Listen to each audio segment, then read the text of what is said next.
All right, welcome everybody to this final debate of the night. And the debate is, did Mohammad of Islam exist? So we're going to have a debate between Dr. David Wood, Dr. Jay Smith. It's going to be pretty much the same format as you've seen before.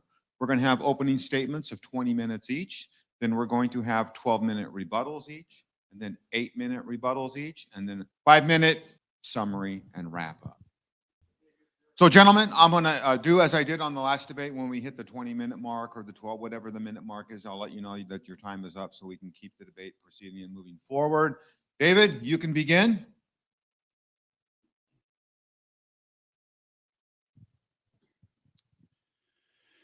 Well, good evening. I'd like to thank Ministry to Muslims for arranging this debate and the church here for hosting.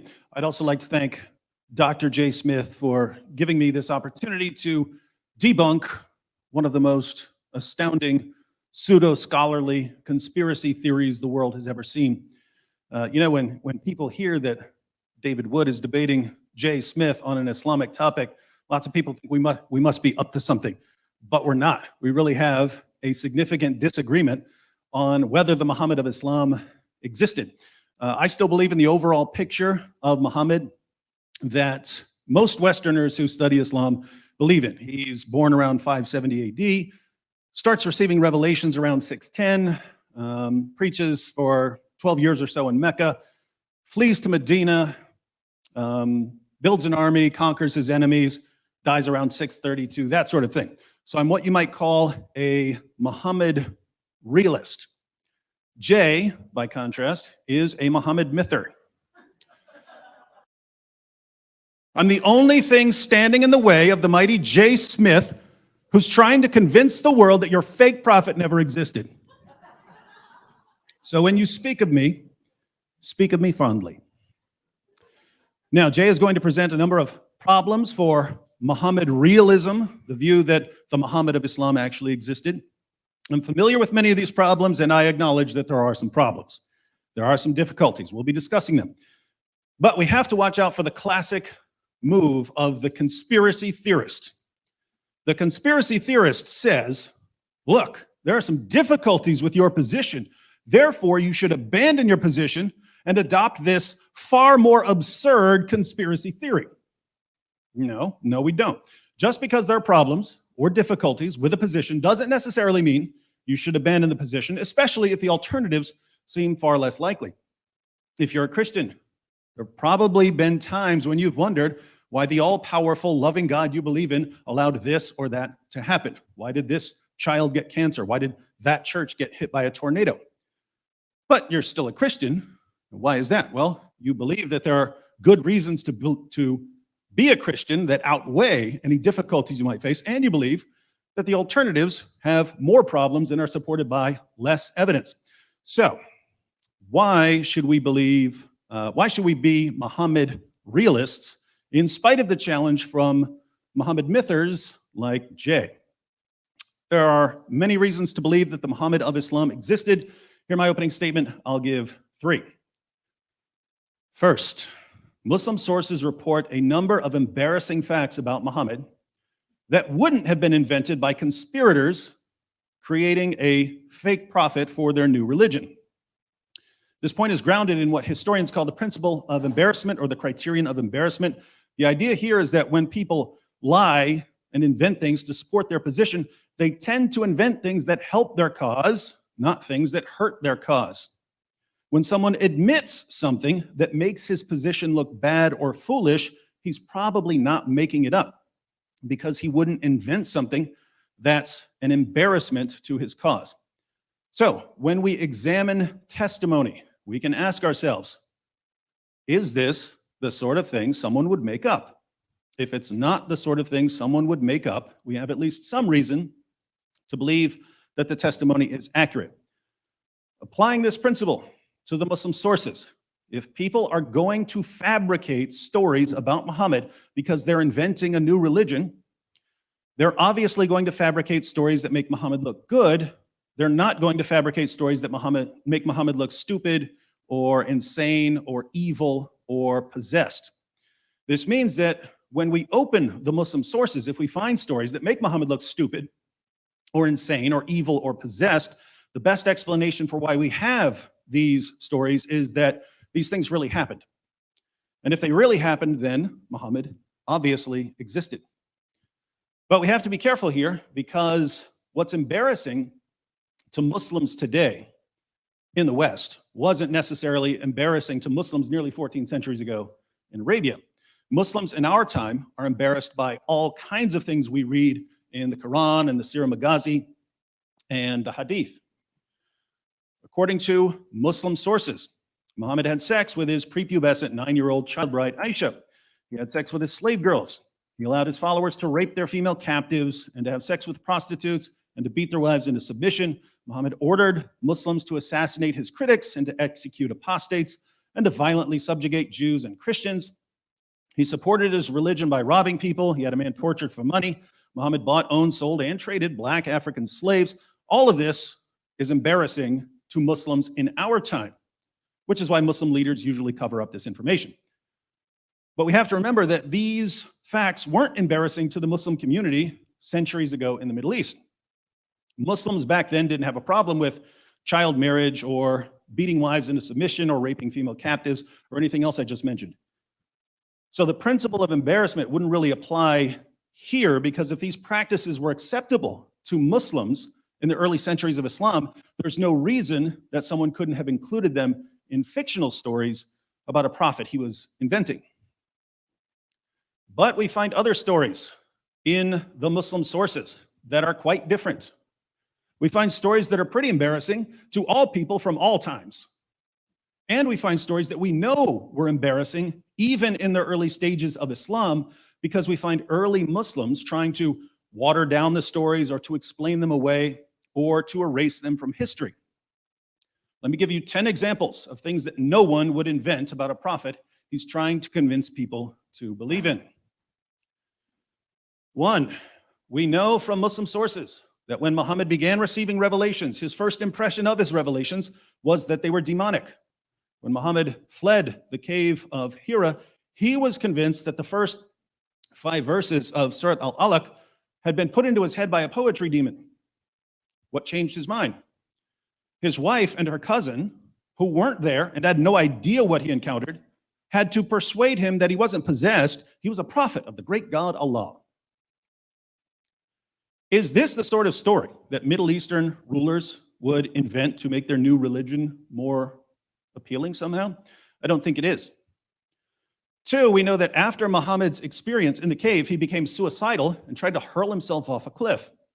Later, when he stopped receiving revelations, he again became suicidal and tried repeatedly to hurl himself off a cliff. Now, if you were manufacturing a prophet to unite a bunch of Middle Eastern tribes, do you think you'd portray him as someone who runs to a cliff to hurl himself off whenever something doesn't go his way? I certainly wouldn't. 3, according to our earliest Muslim sources, Muhammad delivered revelations from the devil. These are the infamous satanic verses when Muhammad delivered the original version of Surah 53 to his followers. It said that in addition to Allah, there are 3 goddesses that Muslims can pray to: Alat, Alusa, and Manat. Muhammad delivered these verses to his followers. He bowed down in honor of them, and his followers bowed down with him. But a little later, the Prophet of Islam came back and said that these verses, which he had delivered as part of the Quran, weren't really from God, they were from Satan. And he replaced them with the words that we find in the Quran today. Now, if you wanted to invent a prophet, would you portray him as a man who couldn't tell the difference between a revelation from God and a revelation from Satan? Of course not. 4, we know from multiple references in Sahih al-Bukhari and other sources that Muhammad was the victim of a magic spell that gave him delusional thoughts and false beliefs. According to the story, one of Muhammad's enemies stole his hairbrush and used it to cast a spell on him. The spell lasted somewhere between 6 months and 2 years. Now tell me, if you were inventing a prophet to suit your fancy, would you say that his enemies could temporarily overpower him with black magic? Not a chance. 5, Surah 4, verse 3 of the Quran says that Muslims can marry up to 4 women. But the Muslim sources tell us that Muhammad had a lot more than 4 wives. Tabari says that Muhammad consummated marriages with 13 women, We know from references in Bukhari that Muhammad had at least 9 wives at one time. So why did Muhammad get more? Well, he received another revelation, Surah 33:50, which gave him and him only special moral privileges, namely lots of extra wives. Needless to say, if I were inventing a prophet, I wouldn't invent stories that show him violating his own revelations. 6, Muhammad once had an adopted son named Zayd, who was called Zayd bin Muhammad, Zayd son of Muhammad. One day, Muhammad saw Zayd's wife practically naked and began lusting after her. When Zayd found out that his adopted father and prophet was lusting after his wife, he divorced her so that his adopted father/prophet could have her. Then Muhammad married the divorced wife of his own adopted son after causing the divorce by lusting after her. Allah himself had a difficult time justifying this marriage, so we can only wonder why someone would invent the story. 7, according to Muslim sources, Muhammad had a pretty disturbing problem. He was frequently covered in semen. His child bride Aisha reports in numerous hadiths that she would try to scrape it off or wash it off before he headed to the mosque, but even after she thought she had gotten it all off, she would suddenly see more. For the life of me, I can't imagine anyone inventing a religion and then making up stories about the new prophet being covered in semen. 8, according to Muslim sources, Muhammad would suck on the tongues and lips of little boys and have the little boys suck on his tongue. He also guaranteed that if he sucked on a little boy's tongue or lips, that little boy's tongue or lips would never be tormented by hellfire. Now, if you were inventing a prophet to be the center of your new religion, how many stories about your prophet sucking on little boys' tongues and lips to protect them from hellfire would you include? Answer is 0, and yet Islam has a bunch. 9, Muhammad made prophecies that were already falsified by the time he was supposedly being invented by conspirators. In Sahih al-Bukhari, Muhammad prophesied that one of the signs of the end times would be that the buttocks of the women who worship the idol Dhul Khalasa would shake while walking around the shrine. But the idol and the shrine were soon destroyed by Muslims, so the prophecy can no longer be fulfilled. Muhammad once pointed to a boy and said that before the boy became an old man, the judgment would come. That boy has been dead a long time, so the prophecy failed. Now, if Muhammad was being invented long after his supposed death, why would the conspirators invent prophecies which had already been falsified and which therefore exposed their new prophet as a false prophet? 10, according to the Quran, Allah rescued Jesus from those who wanted to kill him. So obviously, if we're inventing a prophet for Islam, we're going to invent a similarly miraculous story for our new prophet, right? But how did Muhammad die in the Muslim sources? He was poisoned by a Jewish woman whose family had been slaughtered by Muslims. The poison ate away at Muhammad's internal organs, but it took him about 3 years to finally die in total agony. If Middle Eastern rulers were fabricating their new prophet, why would they make up a story about their prophet being outwitted by a Jewish woman and then dying like a sick dog? Why do we have an endless array of stories in Islam's most trusted sources that make Muhammad sound stupid and insane and evil and possessed? If you were inventing a religion, would you make the central figure of your new religion sound stupid and insane and evil and possessed? There's only one way these stories could have gained momentum in the early Muslim community. They were true. And if they were true, then Muhammad existed. Second, if conspirators were fabricating a new prophet for their new religion long after Muhammad supposedly died, they could have invented any number of stories about his rise to power and conquest of Arabia. They could have said that Muhammad appeared in Mecca with great signs and wonders and angels and convinced the population that he's a prophet and then went from town to town and everyone converting. They could have said whatever they wanted. But when we piece together the earliest and most reliable information about Muhammad, we find a man who couldn't perform miracles, a man who was ridiculed for plagiarizing his revelations, a man who was viewed by the vast majority of people as a moron or a madman. How would a man like that rise to power and conquer Arabia? Easy. Deception, manipulation, bribery, and violence. That's exactly how Muhammad rises to power and conquers Arabia, according to the earliest strata of Islamic history, before the story started being massively embellished. Muhammad told the Meccans that they should accept him as a prophet because of his amazing poetry and because he's mentioned in the Bible. They thought his poetry was a joke and they didn't know about the Bible, so most of them weren't impressed, and Muhammad didn't win very many followers that way.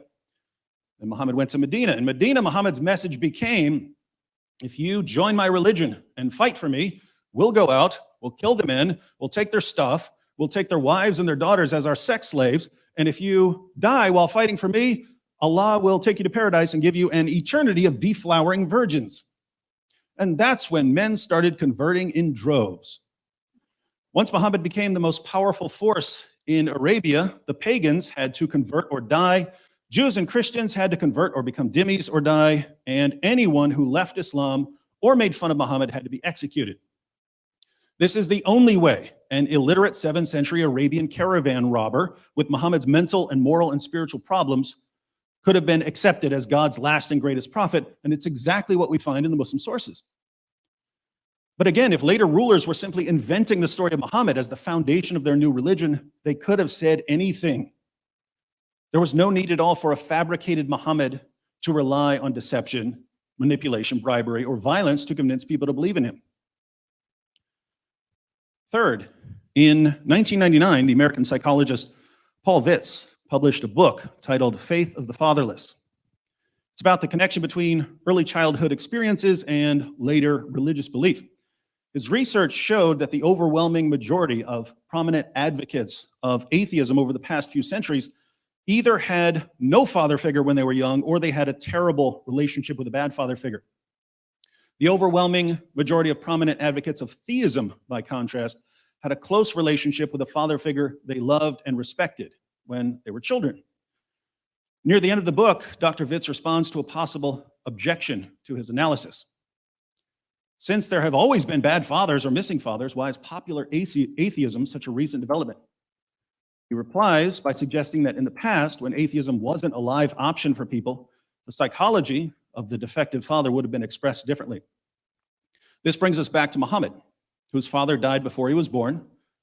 Then he was sent to live with some Bedouins in the desert. They became convinced that he was demon-possessed, sent him back to live with his mother when he was 4. Then his mother died when he was 6. He was sent to live with his grandfather, and his grandfather died by the time he was 8. So Muhammad lost every relationship with a mother figure or father figure that he had by the time he was 8. Why is this important? Well, according to a lot of research, someone with this level of childhood loss and trauma will express this loss and trauma as an adult in 3 main ways. 1, he'll have a tendency to rebel against authority and tradition. 2, he'll have trouble forming stable, healthy relationships with other people. And 3, he'll have a problem with father figures, and especially with viewing God as a heavenly father. If you've studied the life of Muhammad, you know that Muhammad exhibited all of these features in extreme fashion.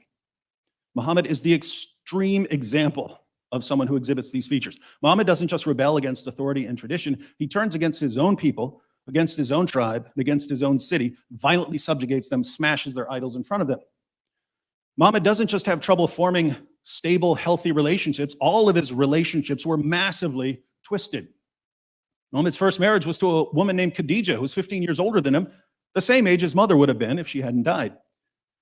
Muhammad would run to her when he was scared, even though he was a grown man. He had his best friend hand over his prepubescent daughter for marriage. He took the wife of his own adopted son. He married a woman after torturing and killing her husband. These were not normal relationships.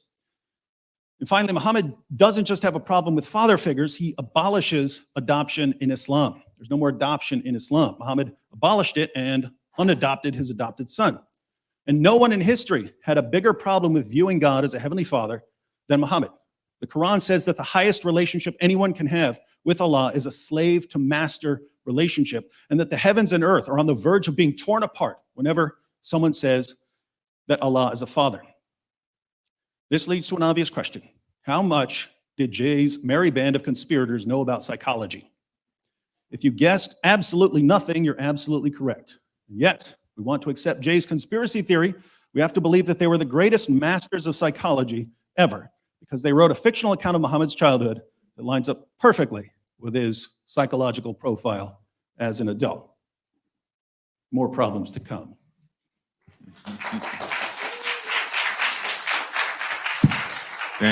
Thank you, David.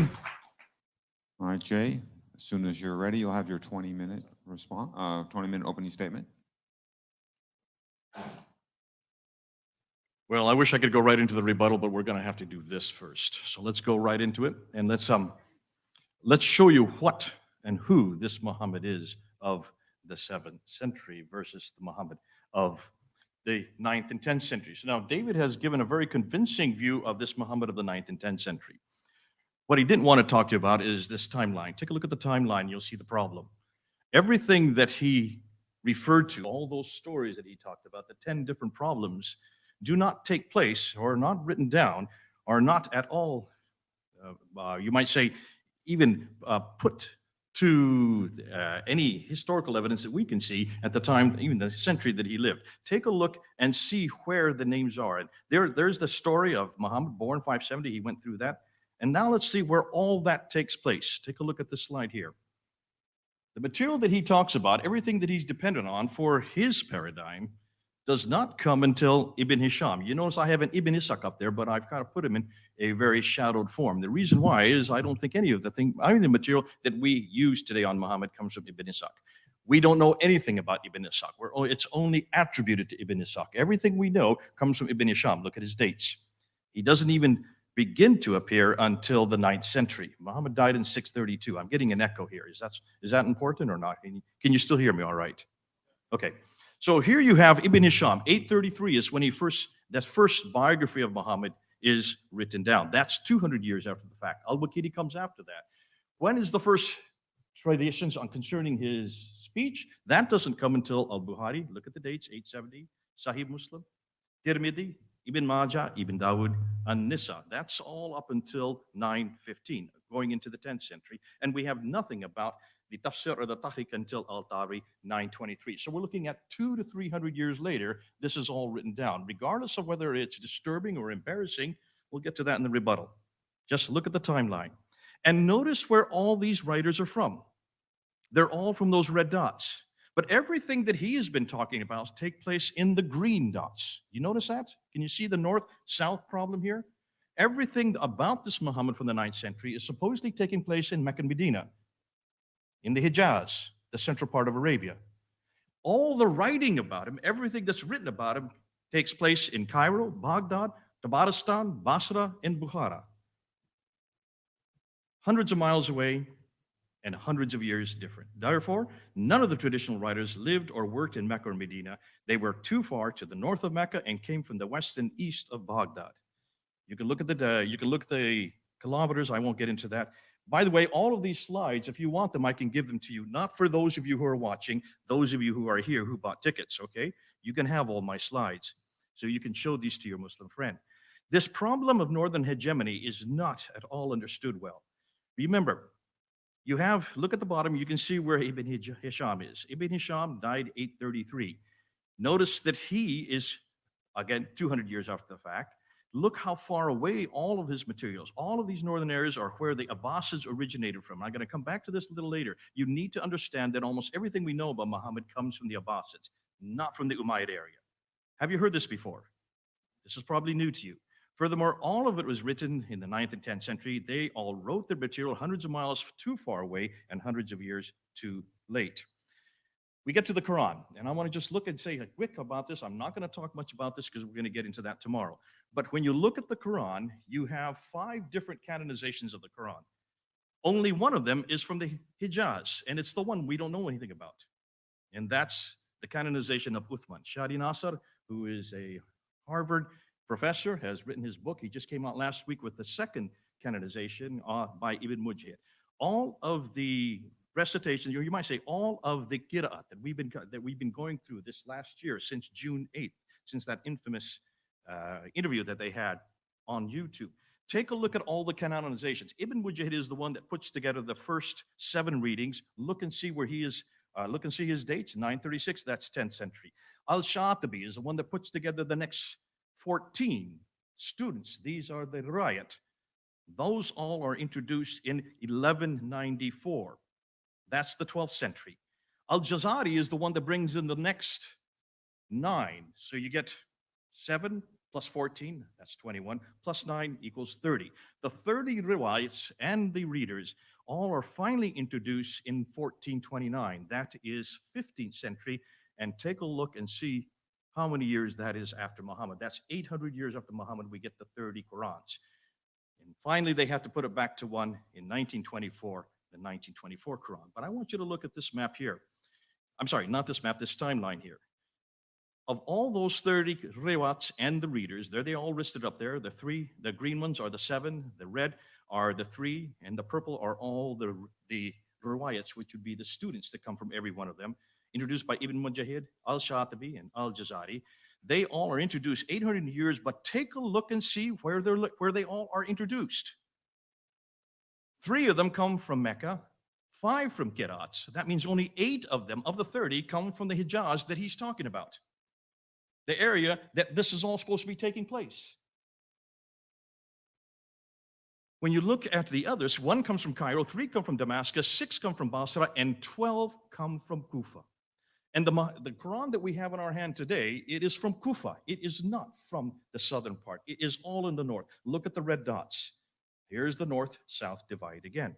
Let's look at the Quranic Arabic. Even the Quranic Arabic, the Arabic that we have in the Quran is not from that green area. The green area is what he's talking about. That's the 9th and 10th century Muhammad, all right?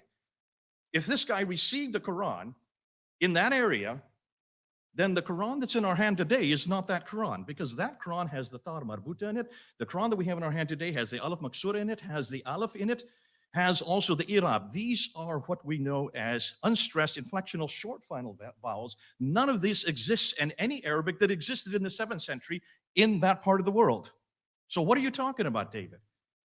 Where is this Quran that you're talking about, or this man that received it that far south? If he had come from a man named Muhammad who lived in the 7th century in that part of Arabia, he would have had Sabaic Arabic. Sabaic Arabic, ironically speaking, the Sabaic Arabic that actually was introduced in Yemen does have the 5 dots and has the 3 vowels, the very thing the Quran needed. And if he had written it in that Arabic, we would have not had any qira'ats. I hope you're getting this, folks, and I hope those who are watching are getting this.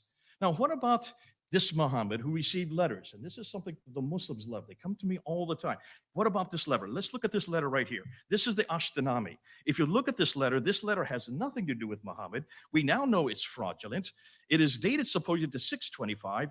There are 47 writings listed in Saad's account in 845. He doesn't name the Ashtanami once. Look at the minaret on the right side. The minarets were only introduced in the 9th century, not used until the 11th century. Look at the name Sultan is referred to, but there was no reference to Sultan that early. That was only introduced 350 years later in 998. Mosques were mentioned, yet there was no mosque in Egypt until 641. And as far as the Malak Makara, the angel proximity, that is a Sufi writing that was introduced in the 10th century, about 340 years later. What's more, when you look at that, you will see it is actually a writing from the 16th century. The earliest and the original we have is from the 16th century, which makes sense because that's the right time to have written a letter like that. Wrong man, wrong place, wrong letter. The Constitution of Medina that Muslims always like to say proved that Muhammad had existed. First of all, take a look and read the Constitution of Medina and tell me what Jew would have signed that Constitution of Medina. No Jew would have. Though it's pro-Jewish, there is no Jewish records of it. There's no archaeological evidence of any Jews living that far south, not that early, not in the 7th century. And so you can see where and when did this really get put together. We don't know of any reference of this until Ibn Hisham writes it in 833. So the first reference we have of this is 200 years after the fact. Therefore, the historians, people like Hoyland and Andrews, consider it a fraud because there was no Jews that far south, and the only source for it comes from the 9th century Muslim traditions. Again, much, much too late. The Doctrine of Iacobi, probably one of the most famous documents. This is the one that Muslims are always throwing at me. And David, I don't know if you realize this one, but when you look at this, you can see this, first of all, doesn't talk about Muhammad. It talks about a Saracen prophet who comes with a sword and has the keys of paradise. Does that sound like Muhammad to you, any of you? When you look and see what it says, you can see that according to this doctrine, this Iacobi, which was supposedly written around 634, shows and assumes that he's still alive in 634. That controverts the traditions. That he has the keys to paradise. No, this prophet fits more a Judeo-Christian monotheistic background. And he has the keys to paradise is also referring to Matthew chapter 16. What's interesting, because it's written in Aramaic, not in Arabic. What in the world would this be referring to a guy who doesn't speak any Aramaic? I don't remember Muhammad ever speaking Aramaic. Conclusion, there is no reference to the name Muhammad on this document, no reference to this prophet being a Muslim, or belong to the religion Islam, or any reference to the city of Mecca, nor of his book, the Quran. He could be almost anybody. By the time of 680, we're talking about 50 years after Muhammad. Where is David able to show me one reference to this man named Muhammad that he's talking about? From Tripoli all the way over to Afghanistan, which is an enormous amount of land, according to what David's telling me, that would have been controlled by the time of Muawiyah. And that's, I understand, and I would agree. Muawiyah is historical. So therefore, somewhere amongst all that area, that's the brown and the orange, there should be some reference to Muhammad somewhere, right? One reference to Muhammad and I would be satisfied. In that area, that swath of land from Afghanistan to Tripoli, let's start with the Quran. Well, okay, let's look at the Quran. 4 references to Muhammad in the Quran. In chapter 3, verse 144, in chapter 33, verse 40, in chapter 47, verse 2, in chapter 48, verse 29. Take a look and see what the Muhammad is. The Muhammad there, really, the name Muhammad means the blessed one. If you look and you understand that, Murad, who is a scholar in both Arabic, he's on our team, he's the one that's working for us from the Middle East. He has been saying, he's watching right now, he has been saying, look at the Arabic there. It's from Nabatean Aramaic. Did I not say that earlier, that this is Nabatean Aramaic Arabic? And when you look at that, it just talks about the Blessed One is no more than a messenger. In every case, when you look at those 4 references, this could be Abdul Malik himself, referring to himself, not to a man named Muhammad. Let's take a look at the Dome of the Rock, because that was also constructed by Abdul Malik. Look at the inscriptions, the only original part of the buildings. There is reference, I don't have time to go into, but almost every time when you look at the Shahada there, you can see that this is referring to a messianic figure, and it's more likely than not, it is confronting the Byzantine Christianity that is there in Jerusalem. That's why it's built there. That's why it's built looking up and down onto this, the Church of the Sepulchre. It's a one-upmanship by Abdul Malik, who's way up in Damascus. I don't have time to unpack that, but what I really want to go to are probably the most substantial authority that we're looking at today, and that is the coins. Let's look at the coins, because the coins that are coming out, and this is all stuff that has come out this year in 2020. Look at that swath of land and look and see what they now controlled. Anytime you have a new emperor or a new caliph like Abu Bakr, Umar, or Uthman or Ali, the first thing any caliph or any king or any leader does is to mint coins. And they put their image on the coins, and they put their name on the coins, and they explain who they are, and they always say what the religion is, and they always say where the mint is. Look at the coins. This is evidence from the 7th century. Now look and see where they're minted. They're minted in 2 areas, one in Syria, the other in Iran. None of them are in the Hijaz. Too far north again. Am I getting kind of boring, saying the same thing over again? Everything we see happening in the 7th century comes from the north, not from the south, not from Mecca, not from Medina. When you look at the coins, you can follow a sequence on the coins. This would take me an hour to go through all the sequence. What we do know, start on the left. Those are Arab coins. It's not that they weren't minting coins. They were minting coins. Look what's on the coins. These leaders, these Arab leaders, had crosses in their hands. They had crosses above their heads. Why would you be wearing a cross if you're a Muslim? No reference to Muhammad in any of these. No reference to Abu Bakr, Umar, Uthman, or Ali. When you get to Muawiyah, finally Muawiyah in 661, he would be the first caliph from the Umayyad Caliphate. Take a look at his coins in the West. The coins in the West are gold soliduses and they're copper coins. He himself has a cross on his head, and he's holding a cross in his hand. He's a Muslim? No reference to any people called Muslims, no reference to any religion called Islam, no reference to any man named Muhammad, no reference to any book called the Quran, and no reference to any city called Mecca. It is just blank on all these coins. Now, the coins are great because they are from the 7th century. They do not disintegrate. They do not deteriorate. We can look at them today, and we have not been looking at them until this year. Boy, I could go a whole time on coins, because if you want to see what is the first Muslim coin, you've got to start with 692. That golden coin you see there, that's Abdul Malik. He is the first one to introduce Muhammad. He is the first one to introduce Shahada. And then he puts his own image on the coin in 693 because Justinian II goes to war with him because he dares to do something that's different than the Byzantines want, proving that the influence is coming from Christianity in the West. But look what's on the backside of all the coins coming out of Iran. Look at Muawiyah's coin, all the way up from 661 up to 680. On the backside of the silver coins in the East are Zoroastrian fire altars. Nothing to do with Muhammad. Take a look and you'll see. Who is the man we're looking at? Now, I'm just going to introduce him today. I don't have the time because I say I only have 5 minutes. I've really got to zip through this because I'm only halfway through my slides. Iyas ibn Qabisa of Tayyiye. This is the Muhammad of the 7th century. Iyas ibn Qabisa of Tayyiye. He comes from Hira. He comes from the Lach. He's a Lakhmid king. He was a king. He was not poor. When you look and see what we know about him, we now know that he was there in 618. He was the one that joined with the Arabs when Heraclius came and destroyed the Sassanians. 622 this happens. That's why the year 622 is so important. And he is the one that is credited with that, with then helping with the relationship. I don't have time to go and tell you about Iyas. That's for another time. But we're now looking at him. We're finding that this is the Muhammad of the 7th century. He's nothing like the Muhammad of the 9th century. A completely different man. He is a Christian to begin with. He was a Christian Muhammad. His name is Iyas ibn Qabisa. His nickname was Muhammad, and that was his name de guerre. Now, hold on to that. I don't have time to go into this. We'll come back to him. I've already said we can't find anything about the rightly guided caliphs. But now let's look at the rock inscriptions. The rock inscriptions are almost as good as the coins. We have found 30,000 rock inscriptions. And here's what's interesting. When you look at the rock inscriptions, you will see that none of them, before we get onto that, take a look and see where the rock inscriptions are. They're all up there in the north. They should be down in the bottom part where the Sabaic script is. All of these rock inscriptions from the 7th century up until 690 are all using Nabatean Aramaic, which is from Petra.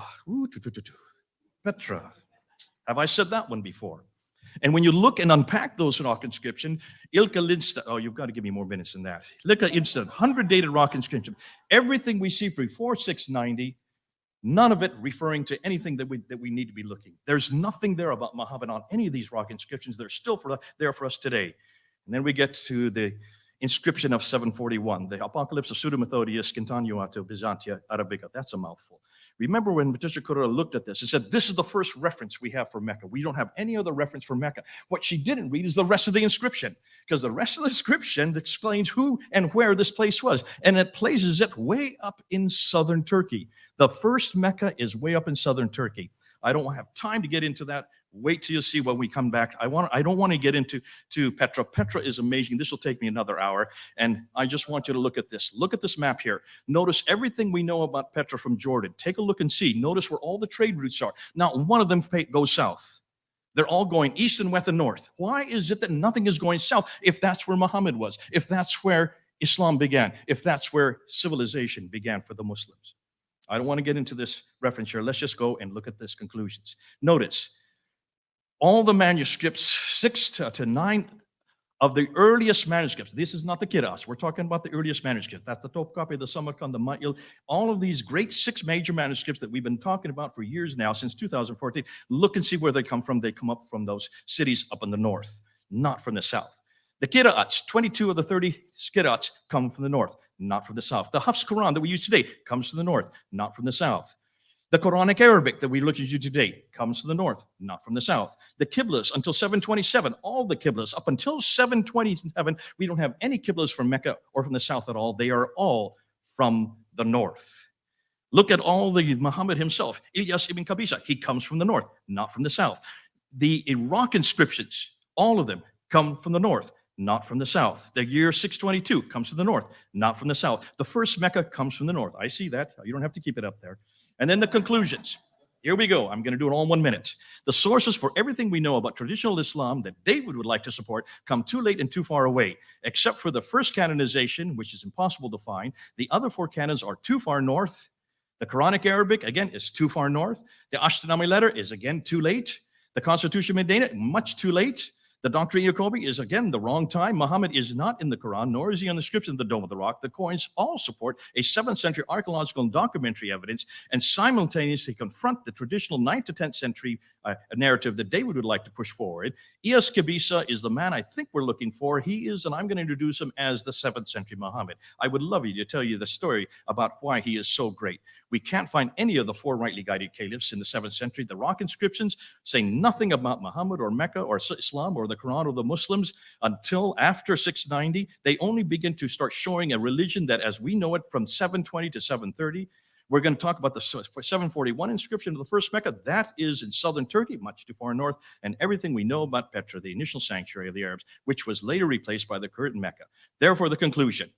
The historical record suggests that most everything we now know of Islam in the 7th century is either too far north or too far away or much too late to be the Islam of the 9th century Islamic traditions. Islam is really an Abbasid creation.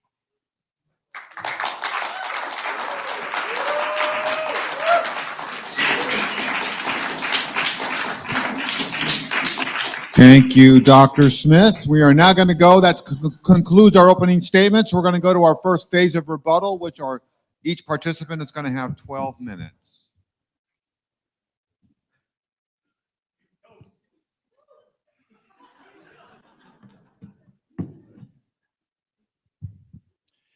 Don't you just love conspiracy theorists?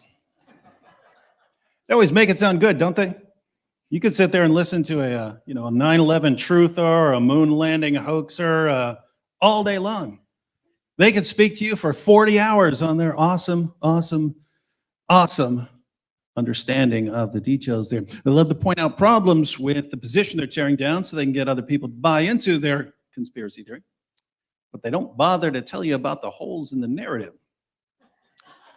Now, Jay offered a number of problems for Muhammad realism. And I find that part of the problem here is that we just have wildly different expectations for what to expect from the evidence that we're examining in the early history of Islam. So he says we don't have any early sources. Where are all the sources? Where are all the 1st century of Islam sources that talk about all of this stuff? Well, I think Jay already alluded to the solution there. He mentioned that there was a writing of Ibn Ishaq, but we don't even have that, right? So our earliest biography is more than a century after the time of Muhammad. We don't have that. We have a later recension, a watered down version from Ibn Hisham. Why does Ibn Hisham say that he did some editing and deleting? He said there was too much embarrassing material from that 1st century, right? I mean, not from the Ibn Ishaq version. Well, what's Ibn Ishaq doing, supposedly? Ibn Ishaq is supposedly going to earlier authorities and giving the information they presented about Muhammad. Well, if this information is embarrassing already by the time you get to Ibn Hisham, what do you think they're going to be doing with any early evidence that they might have? Keep in mind, this is a group that is famous for burning books that they don't agree with, right? We know that already, right? Hey, these Qurans don't agree with each other, burn them all. What do you think they're going to do once they start finding out that there's all this embarrassing information about Muhammad? But there's another problem that we actually know of historically. By the time you get to the rise of the hadith scholars, so people like Bukhari and Muslim, these guys very rapidly convinced the Muslim community that they were the only reliable way, they had the only reliable way of doing history, the Islamic way. And so before that, you had the Sirah Maghazi guys, right? They're writing biographical stories about Muhammad. They're writing stories of Muhammad's war campaigns. The hadith guys come along and they say, you can't do it that way. You have to do it our way. So anything from early Islam did not meet the criteria of these later guys. And so do you guys know how books worked back then before the printing press? If you wanted a book to last, you needed people copying that thing by hand. So for instance, we have about 1/5 of the works of Aristotle. about a fifth. And he had a community that was passing on his knowledge. And most of it didn't last. You need a very, very dedicated group of people passing on your knowledge if you want it to last. So the point here is, when I look back there and I say, oh my goodness, there are no sources from the first century of Islam. Oh, you mean by 2 centuries after that time, they viewed that material as very unreliable and using an un-Islamic method, and therefore no one's copying it, and therefore we don't have it? Shocker. That's my view. So in other words, I'm not surprised by that. It seems to fit together with what we know. But let me give you an example of why I think there was reliable information coming out of the first century. Let's take the example of the satanic verses, which I mentioned earlier. I mentioned the satanic verses. When Muhammad received revelations from the devil, delivered them, and then came back and said, the devil made me do it, tricked me.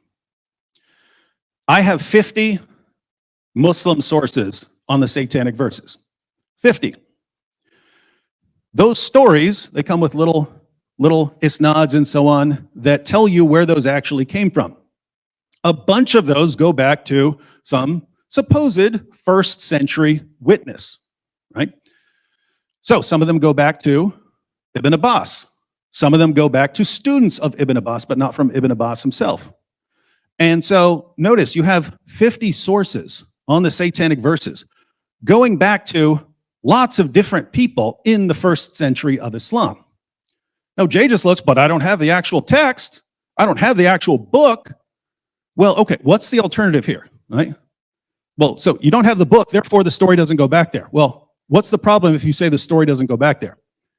And this is what I mean by when someone gives you a conspiracy theory alternative, you need to investigate that and say, does this really make sense? So one, as I pointed out, the satanic verses story was massively embarrassing. How do we know? Because we can trace the stories of when they came, and they keep watering it down more and more. At first, it's Muhammad who receives the revelations and delivered them. Then at a later stage, it was no, Satan imitated Muhammad's voice so that people thought Muhammad said it, but he actually didn't. And then later on, they water it down even more to where you don't even know why the pagans are bowing down in honor of this surah. They completely get to the point where they completely delete the story. And so they're clearly embarrassed by it. They're clearly embarrassed by this story. But think about this. If we want to say it didn't happen because we don't have the actual text, it didn't happen. Well, what you have to say then is, one, someone invented this story. So in the century after Muhammad, apparently, someone invents the story of Muhammad, the new prophet they're telling everyone to believe in. They invent this story. And not only are we going to invent the story, we're going to invent dozens of sources for it that go back to this previous century. So keep in mind what the conspiracy here is, right? You're not just inventing Muhammad, the prophet. You're inventing the entire ensemble cast, right? You're inventing all the wives, all his followers, all those are invented according to this theory. And not only are you inventing them, you're inventing their children, their grandchildren, all the way down to the people that Jay is going to be talking about when we actually get to people that Jay would agree existed. So all of that entire history is invented. So they don't just invent the story of the satanic verses or something. They start inventing dozens of narrations that go back to all these people who did not exist. Again, if this was all a conspiracy, this is the most brilliant conspiracy theory I've ever seen, right? Because this is what people would be looking for. So they would have had to known it back then. Hey, don't just say Muhammad delivered revelations from the devil. Invent dozens of sources saying it so that people will really know our prophet couldn't tell the difference between a revelation from God and a revelation from Satan. This is just too much. Your conspiracy is doing too much work here. Right? Now, Jay pointed out, if the Quran had come from Muhammad, it would have been different. It would be different from the Quran that we have now. Look, there's no disputing between us that the Quran is one big giant mess, and that the history of the Quran is one big giant mess, right?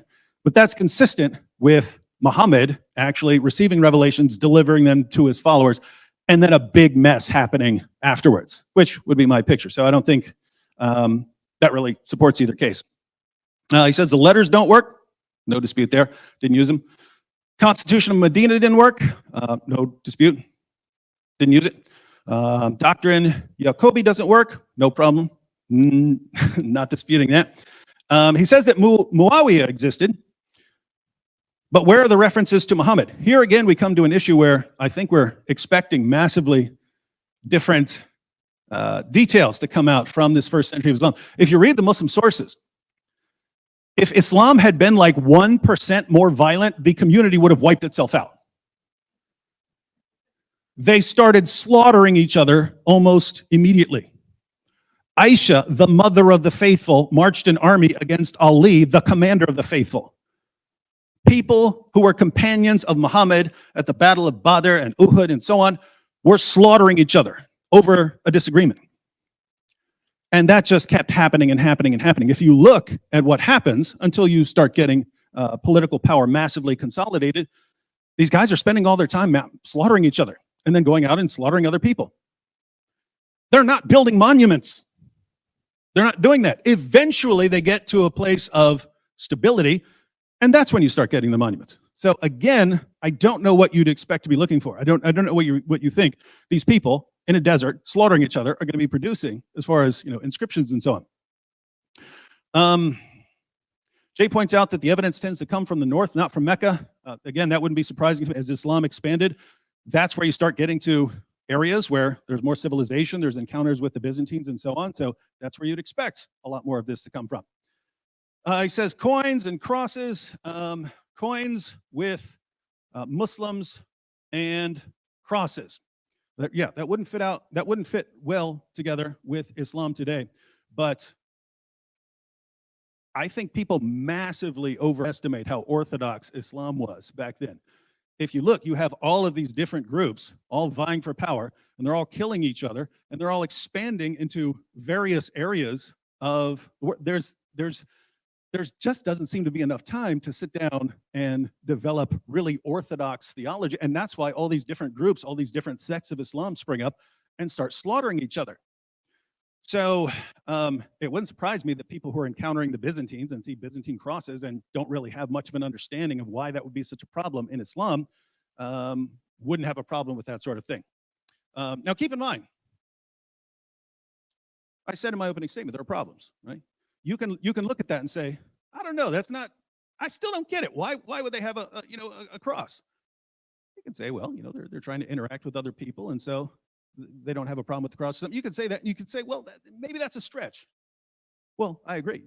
There are tons of things we have to look at and go, I don't know. Doesn't seem like it makes a whole lot of sense there. It's the alternative that I have a problem with, right? If you say, hey, I don't get why that guy would have a cross, and you move from there to, aha, it was a Christian original, and he later became Muhammad, and there's a massive conspiracy, then I got a problem, right? Because the solution to the problem seems massively more absurd than anything you're trying to explain. Jay says that that Petra was the original Mecca. Here again, what's the evidence for this? You have some, now notice here, because this is a good example. So, some mosques, old mosques, face Petra, apparently, not Mecca. Now, Jay is familiar with the work of Dr. David King, who has been for decades the world's leading authority on Qiblas. And he argued before anyone ever heard of Dan Gibson that the early mosques were facing unexpected directions. But he came up with explanations for that sort of thing, right? He said that they were focused on astronomical alignments and so on, rather than just what we think of pointing your mosque in the direction of Mecca. So he points that out. Now, Jay will obviously say he's been refuted. Dan Gibson is right. The world's leading authority on these Qiblas doesn't know what he's talking about. But here's the point. You've got a scholar who says one thing. You've got Dan Gibson who goes out and he says something else. If you want to say, hey, there's a problem here, fine. Say there's a problem, and then go through possible solutions. Maybe the early Muslim community pointed those there for some reason, and we don't know why. Once you start saying, no, that was the original Mecca, and that was the original this, and that was the original that, and everything is a conspiracy here, you've gone vastly beyond. You've gone vastly beyond any problems in what you're trying to explain. So, again, because this always happens, right? Oh, look at the moon landing. That flag doesn't look like it would in space. Well, therefore, NASA hoax, right? No, you got to take these problems, take a close look, and we're going to do that a little bit more as this debate goes on. Thank you.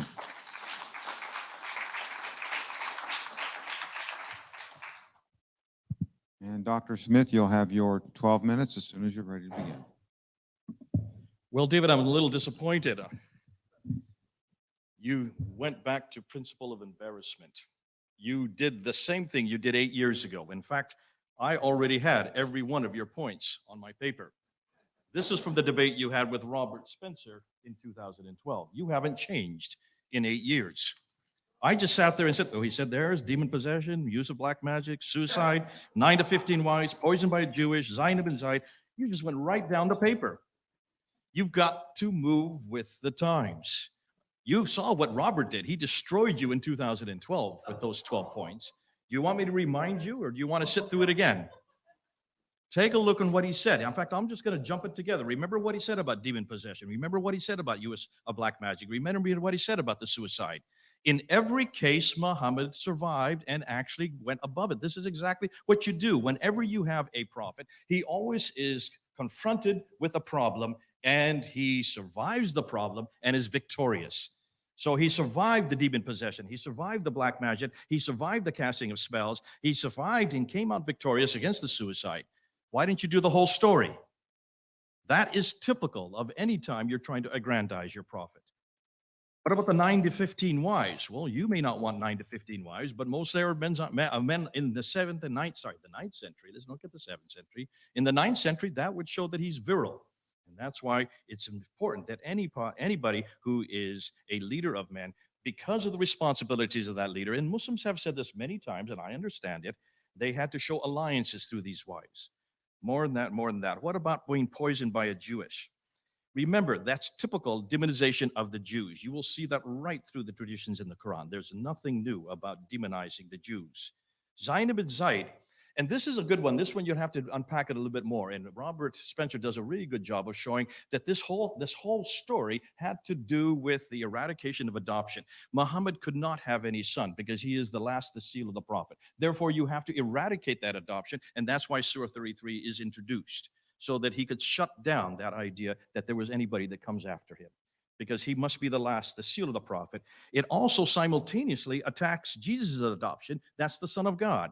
So you can see it's a double whammy. That would make sense in the 9th century, not in the 7th century.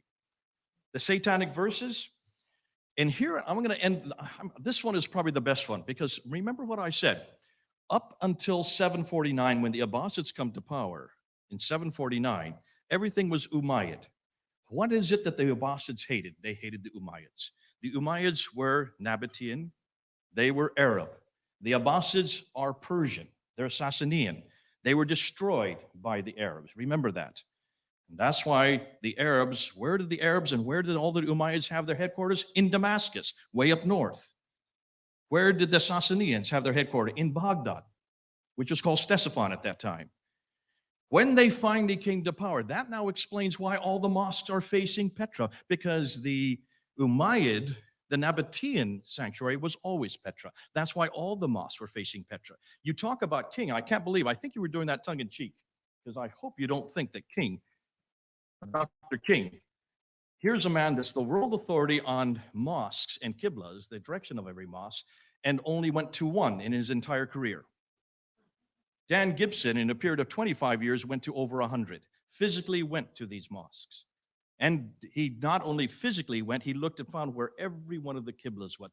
And whereas Dan King, using 9th, 10th, and 11th century, the very material you're using on the qibla, remember, none of the 9th, 10th, and 11th understood why the qiblas were in every direction. In fact, they thought they were in thousands of directions. No, they weren't. Dan Gibson found that they were only in 4 directions. And every one of those 4 directions had to do with the politics that was happening in 660 with Muawiyah, that was happening in 690 with Abdul Malik. 685 to 705 with Abdul Malik. If you follow the qiblas, you can follow the politicals. If you follow the politics, you can follow the qiblas, which is exactly what you're supposed to do as a historian. And for heaven's sakes, go to the mosque and find out where they're directed if you're the world authority on it. Shame on Dr. King. He never left his libraries. That's why you need to do the same thing, David. Stop looking at 9th and 10th and 11th and trying to understand what's happening earlier. You need to go back to the 7th century. Now, David, have you noticed he did not really go back to the 7th century to rebut anything I said today? Did you notice that? He just called this conspiracy. This is not conspiracy. This is historical evidence. Everything that I've been pointing to, and I want to give credit to a group of men who have been doing this for 20 years. Mel from Sneakers Corner, Murad from the Middle East, Joe, I can't tell you where he's from. He doesn't want me to tell you where he's from. These three guys are amazing, and I hope you're all listening, because you need to look at what they're doing. Go to Sneakers Corner and see what they're coming up with. They are way ahead of everybody else because they refuse to trust anymore the 9th and 10th century. I've refused to trust the 9th and 10th century. It's too far and too far north. Too late, too far north. If you want to find out what happened in the 7th century, why not go back to the 7th century? And look at the art material that we're getting there. Look at the coins. Look at the inscriptions. David, you didn't deal with the inscriptions. You talked about the coins and you kind of snuffed it off as to say, well, they're not that important. No, they're very important. Remember, back when anybody came to power, what's the first thing you do? They didn't have radio. They didn't have television. They didn't have internet. How did they announce themselves? They used coins. Everybody used coins because that was in the hands of everybody. And the first thing you did as any leader, a new leader, is you put your name on the coin. Those coins exist. They were putting their names on it. These are not a conspiracy theory. We're talking about hard evidence. Look at the names on those coins. Look in what they do. What next thing they do, they also put a denomination of what they're worth, and then they put always a religious icon to show what religion they belong to. And that's why all the coins in the West, the gold solidus, were all Christians. All the ones in the East were all Zoroastrian. Nothing Muslim about them. What do you do then? Then you also write, you chisel away on all these rocks, thousands, tens of thousands of these rock inscriptions. David, you didn't deal with that. I want you to start dating with the 7th century. Stop all this conspiracy theory. Stop talking about things you talked about 8 years ago and come back into what you're going to refer to today. Because if you're going to talk about principle of embarrassment, then I'm going to throw back at you, why is it that if you're going to use that category, why don't you use it on Christianity? If you want to find out about Jesus Christ, let's use his criteria. We must use that which comes 200 to 300 years later that is embarrassing about Jesus Christ. Why don't you start with the infancy gospel of Thomas? Look at the infancy gospel of Thomas, written in the 2nd century. There is a Jesus that you would love to follow.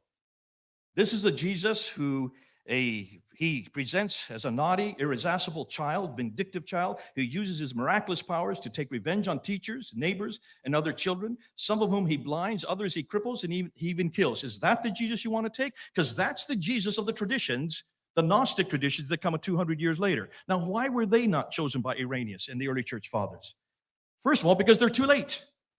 And secondly, that is not the historical Jesus we have from the 1st century. So, David, if you're going to use the idea of taking that which is later and more embarrassing for your criteria, then I want you to start using the infancy gospel of Thomas to now define your Jesus. Thank God that's not my Jesus. And I would say to the Muslims who are listening, everything you're dependent upon is based on nothing more than happenstance. Talk about imposition of this conspiracy theory. I want you also to look back and look and see why is it you want to go to Ibn Ishaq. The reason why I said that Ibn Ishaq, I put him in a shaded form, is because look and see who Ibn Ishaq is. He is the first one of the Abbasids who's still a carryover from the Umayyads who writes the first biography in 765. The Umayyads have come to power in 749. So roughly 16 years later, he writes the first biography. That biography is riddled with Umayyad material. And there are all kinds of stories about that Muhammad, because remember, that Muhammad starts to appear on the inscription, the rock inscriptions. I'm using hard evidence again. This is not supposition. This is not conspiracy. The rock inscriptions start to show this Muhammad from 720 up into the 730s. Ibn Ishaq writes that story, but that's not the narrative that the Abbasids like. So 70 years later, Ibn Hisham is commissioned to take what he liked of Ibn Ishaq and throw the rest away. Which means we don't have Ibn Ishaq anymore today. That's why I put him shade in him, because there's an evolution between Ibn Ishaq and Ibn Hisham. And by the time you get Ibn Hisham there, that story is now the narrative that the Abbasids want. But they still don't have the sayings. The sayings still need to be put together. The sayings take another 40 years to be put together, and that's not till the late 9th century. But those sayings, remember, al-Bukhari is given, according to the traditions, according to the story, he's given 600,000 of these sayings, and he's to whittle them down and destroy that which did not exist. Now, how would al-Bukhari know what Muhammad said if he's living 240 years later? According to David, he's a lot more trustworthy because he is living 240 years later. He whittles them down and only retains 7,397. That means he throws out 98% of it, only retains 2%. 2%. Every tradition, the 9 volumes we have on al-Bukhari, is only 2% of what was there. What do you think he threw away? He threw away everything the Umayyads had. That's why I keep on saying, Islam is an Abbasid invention. It is a Persian invention. It is an invention that was created and maintained in Baghdad. And that's why everything that comes before it had to be eradicated. Yes, you talk about the burnings. Look about the burnings of the Quran. I mean, take a look and see about all these stories. They are probably half true. There probably was a burning of Qurans, but it did not happen in 652. And that's why we can't find any Quran from 652. Have you noticed? We can't find any Qurans from the 7th century at all. Put it all together and you'll see what's going on. This is a political machinations between 2 different groups that hated each other's guts. And finally, as the Umayyads start to reduce power and they start to get weaker and weaker, these others who are waiting to see where are they going to put their qiblas, they're going to wait to see who's going to win. And finally, when the Abbasids finally come to power in 749, then all the qiblas go towards Mecca. But what about that Mecca? That Mecca never existed. We can't find any reference to that Mecca, not until the 8th century. And in seriously thing, when you look at the 5 stages that are there in that Mecca, those same 5 stages can be found in Petra, and they fit exactly what the traditions say later on, but not the dimensions that we see in Mecca today. That's why I say, the Muhammad you're looking for is nothing more than an Abbasid construct. But I've got a list here, and later on I want to go and show you what exactly we have now found about the Muhammad they should have used, the Muhammad they should have chosen from the 7th century. I'll have to do that in the next one because I see I'm out of time. Thank you, Dr. Smith. We're going to move to our last stage of rebuttals before we go to closing remarks. This rebuttal stage will be 8 minutes each.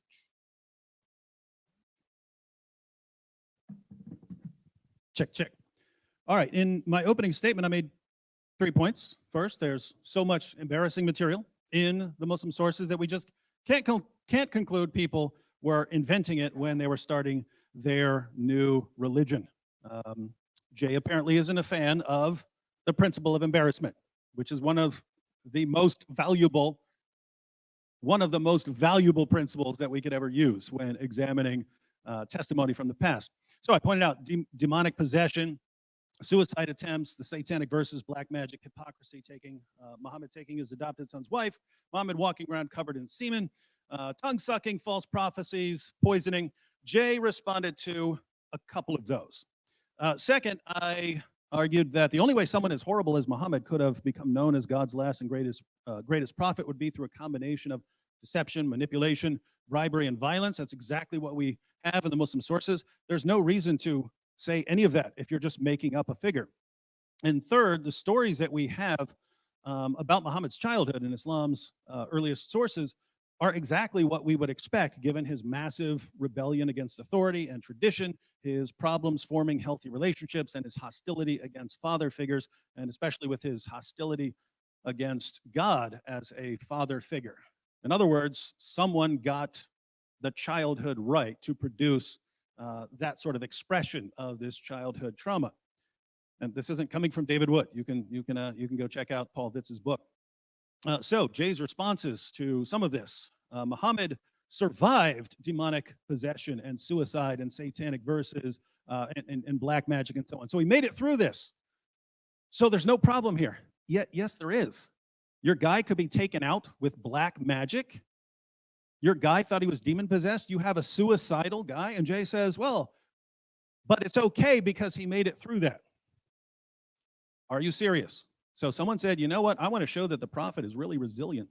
So I'm going to make a story about him repeatedly trying to kill himself whenever something goes wrong. And I'm going to make a story about a guy getting hair from his hairbrush and giving him all sorts of delusional sexual thoughts and so on. That's what the story actually says. So that's why they invented this story.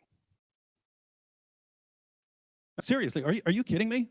We want to show that the prophet is resilient, and we invent these stories about him being controlled by black magic and so on. Very, very strange stuff. Jay says, well, 9 to 15 wives would just show that Muhammad is virile. I agree. That wasn't the problem. We're not talking about how many women Muhammad could have sex with. We're talking about Muhammad violating his own revelations, right? You get the command to do 4. If you want Muhammad to have 9 to 15 or whatever, just make that the rule, right? You don't need to show Muhammad constantly coming up with revelations that allow him to violate his previous revelations, so that his wife Aisha said, your Lord hastens to satisfy your desires, which would also be very embarrassing in the Muslim sources. This is Aisha making fun of Muhammad for always getting anything he wants. Why invent that as a commentary on Muhammad always getting everything he wants? Doesn't sound like something someone would invent. As far as being poisoned by a Jewish woman, Jay says, well, no problem, this is demonizing Jews. The Jewish part is not the relevant part there. It's that Muhammad was completely outwitted and swallowed poison and was outsmarted and spent 3 years in total agony until he was dragged around with his feet dangling behind him like Weekend at Bernie's. And Aisha said, and of everything Aisha had seen in her life, she said she never saw anyone go through more than Muhammad did. And then he died, again, like a dog, like a sick dog. You're inventing your religion. And according to Jay, it's supposed to be this rival to Christianity. Why is Jesus in the Quran superior to Muhammad in any way if they're putting this forward as the religion that's meant to respond to the Byzantines? Why not have your guy do something more miraculous than be born of a virgin and perform all the miracles that Muhammad performed, and then a more miraculous ending? You can write anything you want. You're making it up as you go along. Oh yes, you're Jesus, he rose from the dead. Or even according to Islam, he was rescued by Allah. Muhammad died like a dog. But it's to demonize the Jews. If you're just going to say something, you can say that about anything, right? Say about any story like that. You can just say, even true things. You can always say, well, it was because of this. It just doesn't fit. Come on. Doesn't fit. These are not, if you're making up a religion to unite the Arab tribes, this is not the sort of stuff you'd be putting in there. You're basically giving ammunition to everyone that you are trying to persuade. You're giving them ammunition against you.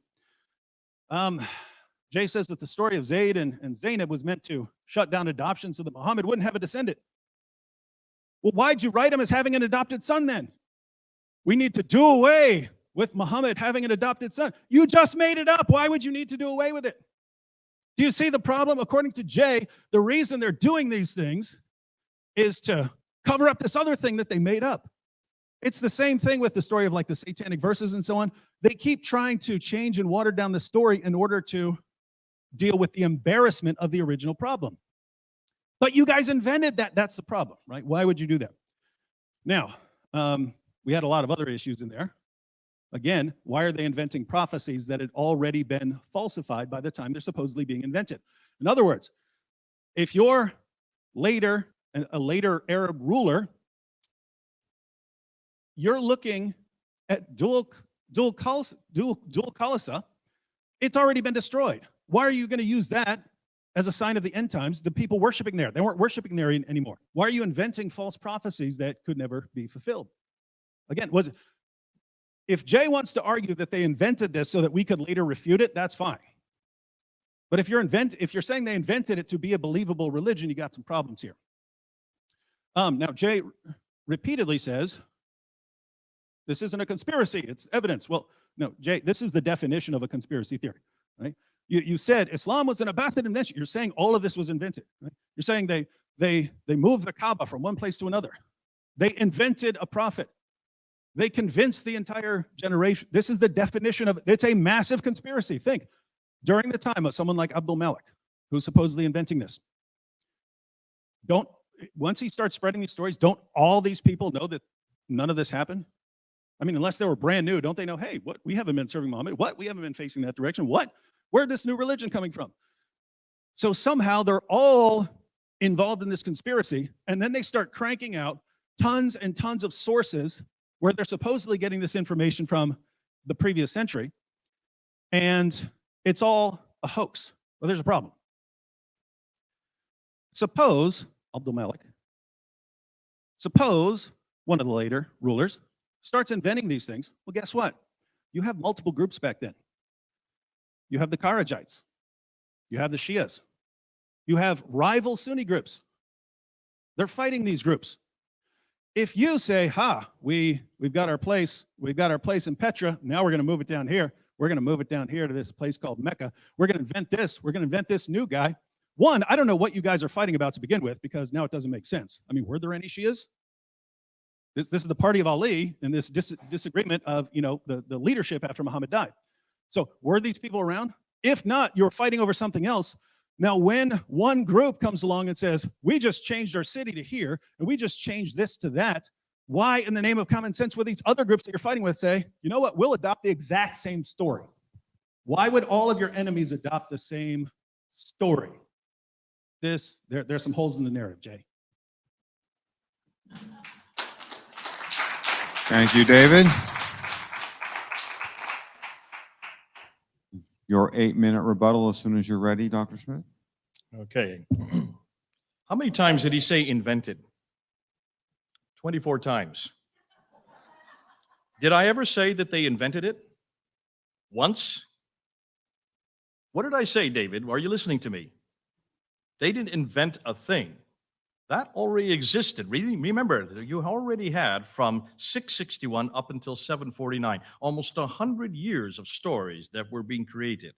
Started, many of them, by Muawiyah, continued by Abd al-Malik, all the way up through the Sufyani period, up to the Marwanid period, and included in the Umayyad. These stories had to be sublimated. None of them were being invented by the Abbasids. I never said the Abbasids invented a thing.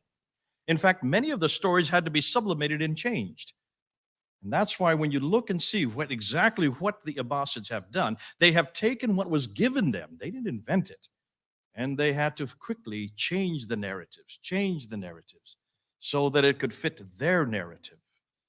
That's why no one's inventing a thing. Please get it right. You're wasting your time because you haven't yet answered my question. What about the 7th century? You haven't said a thing about the 7th century tonight. Have you noticed? He spent his entire time talking about the embarrassing principle, the principle of embarrassment. That's embarrassing, folks. If that's all you've got is the principle of embarrassment, because you don't like it, David, because you're looking with your Christian eyes, and I understand. And you've made a whole industry of it. You've been your whole ministry. Because as a Christian, he is embarrassing. Of course, Muhammad's embarrassing. Those traditions are absolutely embarrassing. But you're talking as a 21st century Christian. No, you're not. Actually, you're talking as a biblical Christian. When you compare the Muhammad of the 9th century, who is very Arab, yes, he is very much from his environment, and you compare him with Jesus Christ, there's no comparison. He is full of embarrassment. I can understand why you want to hold on to him. I can understand why you want to continue with him. Because your whole ministry has been based on basically destroying that Muhammad. Please continue to do that. Don't stop, David. Sam, don't stop. We need that Muhammad destroyed. Because that is the Muhammad of almost 2 billion Muslims today. That's the only Muhammad they know. That's the Muhammad I want nothing to do with. He is embarrassing. Understandably, David, he is embarrassing. But I'm a historian. And I have to understand the historical record. And the historical record is showing me that there is no Muhammad at all. There was a man named Iyas ibn Qabisa.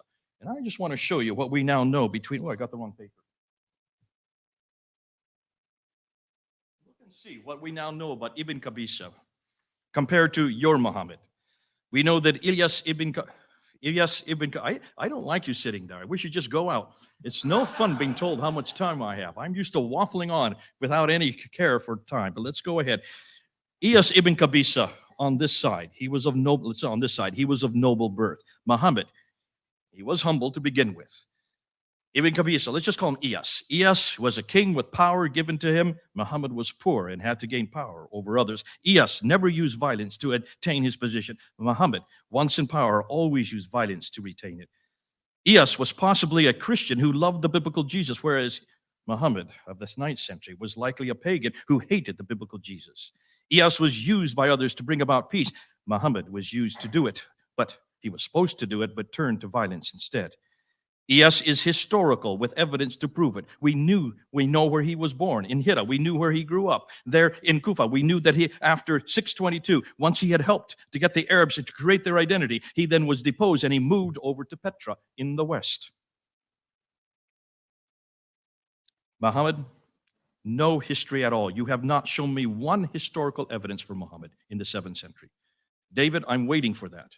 In your final, I hope in your final summation, you will give me one piece of evidence prior to 690 that refers to him by name. The man who was a Muslim, living in Mecca, who received a Quran. Help me here. ES, however, is a model for everyone today and every day. Your Muhammad is not a model for anyone, anywhere, at any time. There's nothing embarrassing at all about ES. Enormous many things that are embarrassing of Muhammad. And that's why you and Sam have spent a whole career confronting him. Please continue to do so.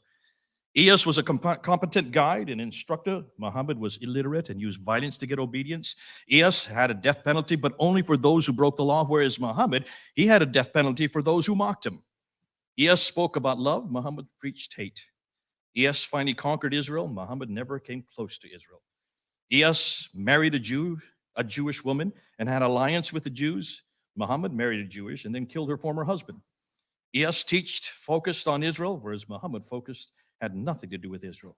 ES preached about the coming Messiah, whereas Muhammad preached about himself as the last prophet. ES said that he had the keys of paradise, Christian motif. Muhammad, he never even mentioned it, didn't even know anything about it. Now, for Muslims listening, isn't it interesting, the Muhammad of the 7th century, possibly understood by those in the 7th century, was lost by the 8th century. The Muhammad that was created out of all the stories coming out of the 7th and 8th century, that was finally became the Muhammad of Islam, that Muhammad is absolutely embarrassing. And on that, both David and I are agreed. But that is not the Muhammad of the 7th century. I want nothing to do with that Muhammad, because not only is he embarrassing, I want the Muhammad who they've lost. What happened to Iyas ibn Qabisa? And why did they give him up?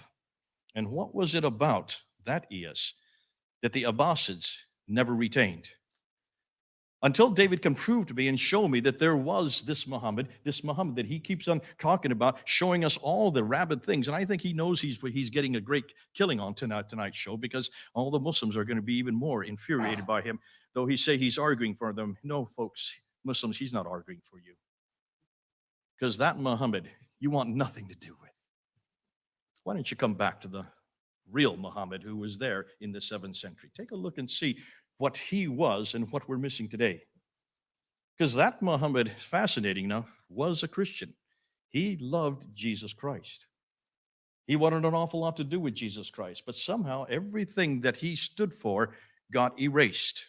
And it got erased because of not only the Abbasid need, their narrative, that narrative had to destroy him because he was not one of them. So I give you the Muhammad of the 7th century, and I'll leave you with the Muhammad of the 9th century.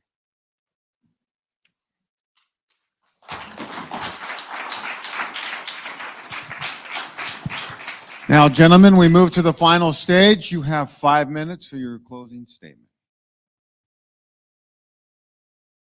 All right, well, we have two theories before us. First, the Muhammad of Islam existed. I argued that I can't imagine anyone inventing the stories about this guy that Muslims have attributed to their prophet. If you were inventing stories and saying, hey, I want the world to believe in this, this is the prophet that's going to unite us. Again, the demonic possession and suicide attempts and so on, they made him the most obvious false prophet in all of history. They made him the most obvious false prophet in history. They literally made stories about which showed him to be a false prophet by the time they're writing these things down. Can't imagine that. And I pointed out that history, the history we have of Muhammad according to Muslim sources, that lines up with that is the only way a guy like that could have risen to power. And the childhood, again, someone with those childhood experiences who loses every close relationship for the first 8 years of his life, we know what that produces, and it's exactly what we find in the life of Muhammad. So there's too much coincidence here if this is just pieced together from a bunch of strange sources. I do rely on the principle of embarrassment. I did want to respond to one thing Jay said. Jay said, why don't we use the principle of embarrassment with Jesus? Look at the Gnostic source. They have all this weird stuff. Yeah, I already mentioned that in my opening set. That was not weird to the Gnostics. I said, there's stuff that's embarrassing to Muslims today that wasn't embarrassing to Muslims back then. If it was embarrassing to people back then, yeah, I agree. You can't use it. But we have all of these things that we know were embarrassing because they immediately start trying to cover them up and water them down. You can look at a bunch of different sources for the same event, and you can look where these stories supposedly originate on the timeline when they're being reported, and you see a study process of watering them down. But one, what's the purpose of inventing them? And two, how can you actually form a timeline that goes all the way back into the 7th century of when these things are supposed to be being revealed, and it all fits together perfectly? He says, give a reference before 690. Again, we have some very different methods. I'm looking at that community and what I would expect from them. All they do is slaughter each other and slaughter other people. And the only text they would have written would have been laughed at by the later Hadith scholars who said their method was garbage. So I don't know what you're expecting. It reminds me, it's like Eusebius said that Constantine commissioned the writing of 50 copies of the Bible. Where are they? They've all been covered up. It's a conspiracy. They're covering up because they changed the Bible. What are you talking about? Some people have suggested Sinaiticus or Vaticanus may have been a part of this. There's no evidence for it. So best case scenario, you lost 48. What happened to those? They were all covered up. It's a conspiracy. What? Show me one of those Constantine Bibles, or admit that it's been changed. Come on, right? So now this is very interesting. The second theory is that the Mohammad of Islam didn't exist. And Jay just said, I'm not saying they invented it. No one's inventing a thing. You said in your presentation right before that, Islam is an Abbasid invention. And if you don't believe Muhammad existed, yeah, you can piece together some things from other, if you want to say it actually referred to this person, that person. But the overall history of Muhammad had to be invented. If you believe that they were moving their center of worship from Petra to Mecca and so on, if you believe they're imposing this, and then if you believe that Ibn Ishaq is part of a conspiracy to put out this entire history of Muhammad, he can't think that's true. So there have to be people here putting this together who know this stuff isn't true when you're talking about this happened and that happened in Mecca and so on. So there has to be a massive, massive conspiracy here. Once again, whatever group is doing the conspiring to invent this thing and to move things around, why are the other groups that you're at war with going along with it? Why do they buy into all of the same stories? They should be saying, you see, these guys are liars, but they don't. They all go along with the same story. Interesting. All right, and that's my real problem with Jay's conspiracy theory. Jay's theory requires me to believe that the conspirators who created Islam were simultaneously the biggest bunch of morons the world has ever seen, because they invented the most obvious false prophet in history, and simultaneously the greatest geniuses of all time, because they pulled it off in spectacular fashion, so where we don't even know until Jason comes along, and then we know. They pulled it off. How could they do it? And so, yeah, I'm going to say a conspiracy theory is not the way to go here. If there are problems with the Islamic narrative of Muhammad, fine. If you say we have to look into this, fine.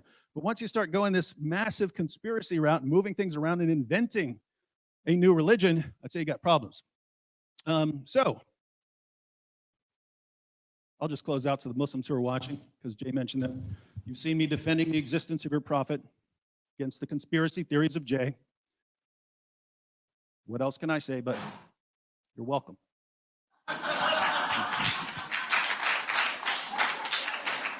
Thank you. And our last closing statement of the night. As soon as you're ready, Dr. Smith, you can begin your 5-minute statement. I thought it was fascinating. Did you notice he said, you want to talk about the biblical Jesus, and you want to talk about the embarrassing stories of Jesus. They were not embarrassing to the Gnostics. Did you pick that up? Exactly. They were not embarrassing to the Gnostics who came later. Just as these embarrassing stories that he goes on and on about were not embarrassing to the Abbasids. Tit for tat. What I'm going to do to end off, I'm going to do a little poem. I've written a poem. I did this for Hatun. Hatun knows what I'm talking about. She asked me to come on a few weeks on her site. And she asked me, could you put this into a nutshell, what you're talking about? So I put it into a kind of a verse. You can do this to supercalifragilistic. I'm not going to sing it because you don't want to hear me sing. So here we go. Do it to supercalifragilistic. We all know well Muhammad's name. He's been around a while. He lived in Mecca, so we're told. His prophethood's on file. Yet no one saw him face to face, nor heard him speak a word. And all we know is centuries old, and that's downright absurd. Hisham, who wrote his story down, lived 2 centuries too late. Bukhari, who wrote what he said, lived at a later date. There was just nothing written down. They borrowed from hearsay and lived in towns way far too north, hundreds of miles away. So it seems it's all made up by Abbasids, we're told, who sought to purge all previous views and introduce their mold, not invent, purge. They needed an identity different from those before. They had no book, they had no man, they needed something more. Muhammad was the name they chose, and Mecca was his town. The Quran was his special book, each word and letter sound. Yet that which they say came from God was written down by men who lived in Iraq, far too north, not even from his ken. The final version they call Hafs was not one of the best. He lied and cheated all the time, more worse than all the rest. The Arabic which he contained was from Hijaz, it was thought. Its grammar, letters just weren't right, especially without dots. So where did it originate? Where could it have come from? Or where could it have come forth? Southern Levant is where it hails, again, too far, too north. The mosque became their focal point. The Qiblas were confused. When Gibson found they pointed north, he was indeed bemused. Yet what about Muhammad's name? It's, again, nowhere to be found. The Hijaz is the place he walked, yet nothing on the ground. The rock inscriptions are all blank. You'd think they'd say much more. Of him, we cannot find a trace. He's really just folklore. The coins are equally opaque. Of him, there's not a peep.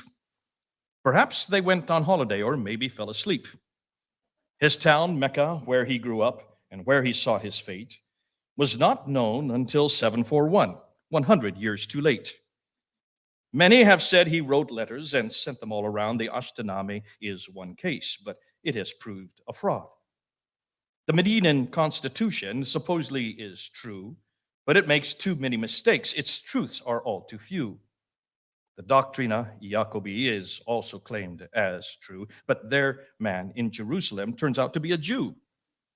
Muhammad did not really live. His story is a lie. No one can find him anywhere, no matter how they try. Without Muhammad, Islam dies. It flits and floats away. Since we now know he didn't exist, Islam has had its day.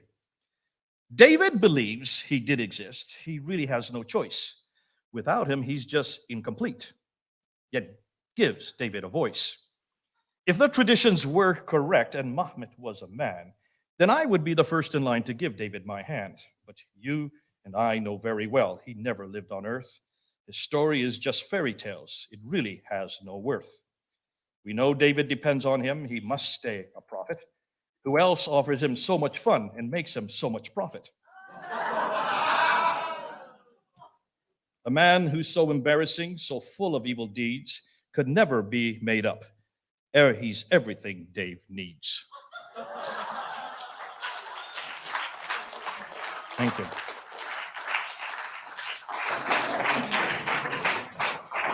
Well, thank you, panel members.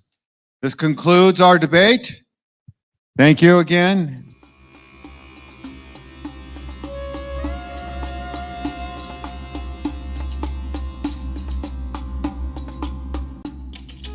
All right. What? Give me a beat, David. Huh? Give me a beat. All right, ready?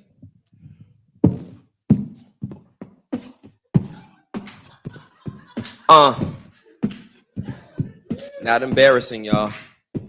We all know well Muhammad's name. He's been around a while. He lived in Mecca, so we're told his prophecies on file. Yet no one saw him face to face, nor heard him speak a word. And all I know is that is centuries old, and that is downright absurd. Here's him, you wrote his story down. Lived 2 centuries too late. Bukhari wrote it down. Said that he lived a later day. There was just nothing written down. They borrowed hearsay. And now here's living town 100 miles away. And so it seems it's all made up.